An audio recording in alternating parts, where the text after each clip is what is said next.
कल की दुनिया कैसी होगी, कल का समाज कैसा होगा या कैसा होना चाहिए, इसको गुरुदेव पहले से ही लिख करके गए हैं। आपको सिर्फ 21वीं सदी का संविधान उठा करके पढ़ने की आवश्यकता है। तो जो आज का समय है वो मेरे लिए, आपके लिए, हर उस व्यक्ति के लिए जहाँ तक ये आवाज़ जा रही है, एक आमंत्रण बन करके आया है, एक निमंत्रण बन करके आया है। जहाँ पर गुरुदेव, जहाँ पर माता जी, जहाँ पर आदिशक्ति, जहाँ पर भगवान महाकाल हम लोगों को व्यक्तिगत दृष्टि से याद दिला रहे हैं कि हमें हमारी भूमिका का निर्वहन करने की आवश्यकता है। और भगवान रोज रोज बुलाते नहीं हैं दोस्तों, भगवान तो कभी कभी ही बुलाते हैं। कभी एक युग में एक बार भगवान किसी को आवाज़ लगाते हैं। एक हमारे जानने वाले हैं, इंडस्ट्रियलिस्ट हैं, वो एक बार 8 करोड़ रुपए का नुकसान सहकर, उनकी एक बहुत बड़ी बिजनेस की डीलिंग होने वाली थी और बिजनेस की डीलिंग को पूरा करने के लिए यदि वो वहाँ से छोड़ करके जाते तो उनको 8 करोड़ रुपए का नुकसान होता, जो उनको हुआ। ब्राज़ील गए। क्यों गए? क्योंकि रतन टाटा ने बुलाया था। तो टाटा के बुलाने पर यदि व्यक्ति 8 करोड़ रुपए का नुकसान सहने के लिए तैयार है, तो भगवान के बुलाने पर क्या हम लोग एक जन्म लगाने को तैयार नहीं? आप जरा सोच करके देखो, टाटा ने बुलाया, व्यक्ति 8 करोड़ का नुकसान सहने को तैयार है, तो भगवान बुला रहे हैं, गुरु बुला रहे हैं, हम लोगों को तो ये जन्म लगा ही देने की आवश्यकता है। सोचने की भी आवश्यकता नहीं, ये भी सोचने की आवश्यकता नहीं है कि परिणाम क्या निकल करके आएगा। सिर्फ ये सोचने की आवश्यकता है कि बुलाया किसने। और जो भगवान की आवाज़ पर अपने जीवन को लगा पाने का साहस रखते हैं दोस्तों, उसका जीवन सौभाग्यशाली बन जाता है। भगवान ने पिछले युग में आवाज़ लगाई थी, और जब आवाज़ लगाई तो हर व्यक्ति अपने कान में ईयर प्लग लगा करके बैठ गया। हम तक तो आ नहीं रही साहब, आप थोड़ा जोर से बोलो, हमारी आवाज़ पीछे तक आवाज़ नहीं आ रही, आप दोबारा से बोलिए। सबके सब अपने कान में ईयर प्लग लगा करके बैठ गए। एक ने सुनी, ग्वाल बाल ने सुनी, गोवर्धन ने सुनी, वृंदावन ने सुनी, और वो धन्य हो गए दोस्तों। ग्वाल बाल धन्य हो गए, गोवर्धन धन्य हो गया, वृंदावन धन्य हो गया, ब्रज की भूमि धन्य हो गई। हमारे जानने वाले लिथुएनिया में लिथुएनियन है, यदि उनको साल में 2 बार वृंदावन आने को नहीं मिले तो बीमार हो जाते हैं, हॉस्पिटल ले जाना पड़ता है। इतना ज्यादा उनको वृंदावन की याद आती है कि यदि वृंदावन नहीं गए तो फिर उनको हॉस्पिटल में एडमिट करना पड़ता है। भूमि धन्य हो गई दोस्तों, उससे जो जुड़ा वो धन्य हो गया। भगवान की आवाज को जो सुन लेता है उसका जीवन धन्य हो जाता है। उससे पहले जब भगवान राम ने पुकारा तब भी किसी को सुनाई नहीं पड़ा, एक नन्ही सी गिलहरी को सुनाई पड़ा, बूढ़े जटाइयों को सुनाई पड़ा, और जिसको सुनाई पड़ा उसका जीवन धन्य हो गया। आज भी गिलहरी अपनी पीठ के ऊपर भगवान के हस्ताक्षर को लेकर के घूमती है। आप जरा सोच करके देखिए कि कितना बड़ा सौभाग्य है।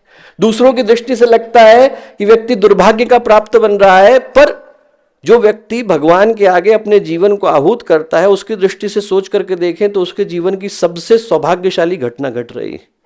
बाहर की दृष्टि से तो यही लगता है कि व्यक्ति ने नुकसान को प्राप्त किया। बलि ने पूरे के पूरे स्वर्ग के ऊपर और तीनों लोकों के ऊपर आधिपत्य कर लिया, और बलि पुण्यात्मा राजा थे। ऐसा नहीं है कि बलि के अंदर कहीं से भी असुरता थी, पुण्यात्मा राजा थे। उनने क्या किया, सारे के सारे देवता विलासी हो गए थे, उनने सारे देवताओं को काम पर लगा दिया। पवन का काम है बहना, आप भइये, धरती का काम है अन्न देना, आप दीजिए, हर एक को काम पर लगा दिया और खुद भी काम पर जुट गए।